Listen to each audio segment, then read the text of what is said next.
Kaugnay ito guys sa dalawang OFW na naharang sa immigration dahil sa UEC. Yung isa ay naharang sa Clark International Airport papunta sana dito sa bansang UAE. Yung isa naman ay naharang sa NAIA papunta sa bansang Kuwait.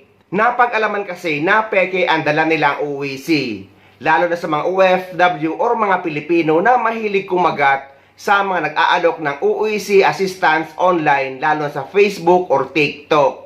At makikita mo rin yan guys madalas kapag may nag-post ng OFW na nagtatanong kung paano kumuha ng UEC.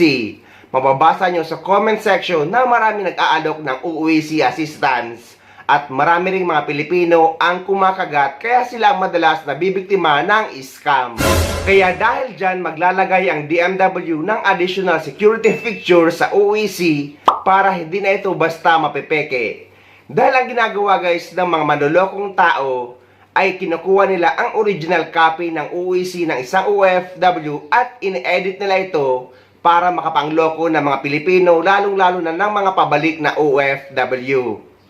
Nagbabala ang Department of Migrant Workers sa mga nais maging OFW na huwag pumatol sa mga nag-aalok ng pagpoproseso ng overseas employment contract sa social media. Ang paalala ng DMW, peke at iligal ang mga ito. Nakatutok si JP Soriano.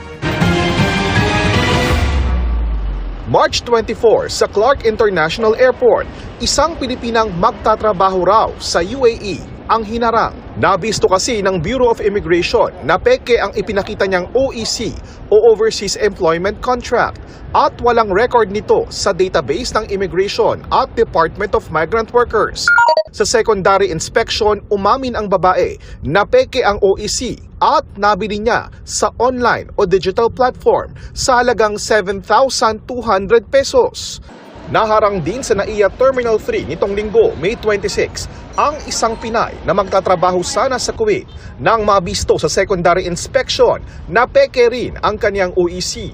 Ayon sa BI, inamin daw ng Pinay na nakuha niya sa isang social media page ang kanyang OEC sa halagang 500 pesos.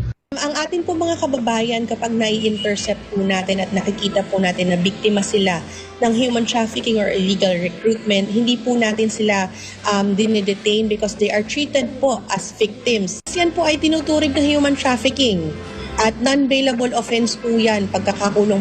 Si Ruth minsan na rin daw naalok online na nagsabing kaya nilang gumawa ng OEC at magbigay ng trabaho abroad, pero hindi niya ito pinatulan.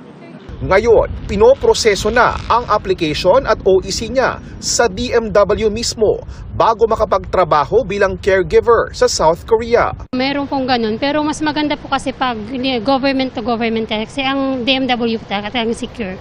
Muling paalala ng DMW, illegal at walang kapangyarihan ang sinuman na mag-issue ng OEC maliban sa ahensya. Yung pong pagkuha ng OEC is being issued by your own agency. Ngayon, kung kayo po ay direct hire, kayo lamang po ang pwedeng kumuha ng OEC at ito mismo ay sa DMW office, sa central office. Ang nakikita raw nilang modus ng mga kawatan.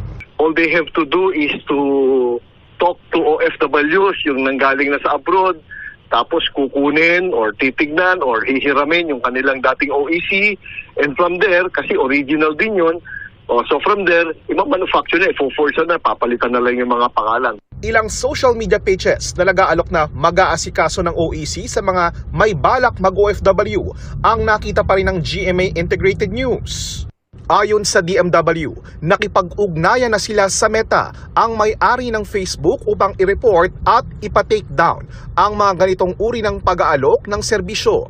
Sa mga susunod na buwan, muling ilulunsad ng DMW ang OFW Pass, ang digital version ng OEC kung saan mas matinding security features pa ang ilalagay para matiyak na di ito mapeke.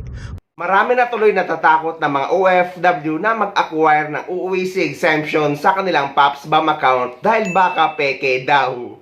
Guys, basta kayo ang gumawa ng account nyo, kayo ang nakaka-open at kayo ang nag-acquire at kayo ang nakapag-generate ng UEC exemption nyo gamit ang PAPS-BAM account nyo, ay legit yan, hindi yan peke. Huwag nyo lang ipapaasikaso sa ibang tao dahil nga ang ginagawa ng iba ay in-edit lang ang kanilang UEC or UEC na nakuha nila at yun ang ibibigay sa inyo kunwari na nakuha nila ito online. Kaya kayo napipeke. Pero kung kayo mismo ang nag-acquire ng UEC exemption nyo sa legit na POPSBAM website at gamit ang POPSBAM account nyo, ay legit yan. Kung kayo naman po ay balik manggagawa, online na po ito. Kung babalik po kayo sa inyong dating pinagtatrabahuhan, meron na pong tinatawag na OEC Exemption Certificate na inyo na pong makukuha sa sarili ninyong online account sa Department of Migrant Workers. Hindi nyo na po kailangang pumunta dito sa amin dahil dire-diretso po yung pagkuha ng OEC sa inyong online account. Sa mga hindi naman marunong mag-acquire ng UEC exemption online ay meron akong video tutorial na ilalagay ko sa description ng video na ito. At sa mga baguhan pa lang na kukuha ng UEC na may dalang Polo verified contract na hindi pa updated ang kanilang UEC sa kanilang POPSBAM account, ay kailangan nyo sumadya sa pinakamalapit na POA office sa lugar nyo. Dalhin nyo ang inyong requirements na Polo verified contract, visa at ang inyong passport. So ayun guys, sana may nakuha kayong idea at sana nakatulong ang video na ito sa inyo. At sa mga hindi pa dyan nakasubscribe sa channel ko, please don't forget to subscribe my YouTube channel and please click the notification bell para lagi kayo updated sa mga upcoming videos na gagawin ko tungkol sa mga updates sa ating mga OFW. Mula dito sa Dubai, maraming salamat. See you next time.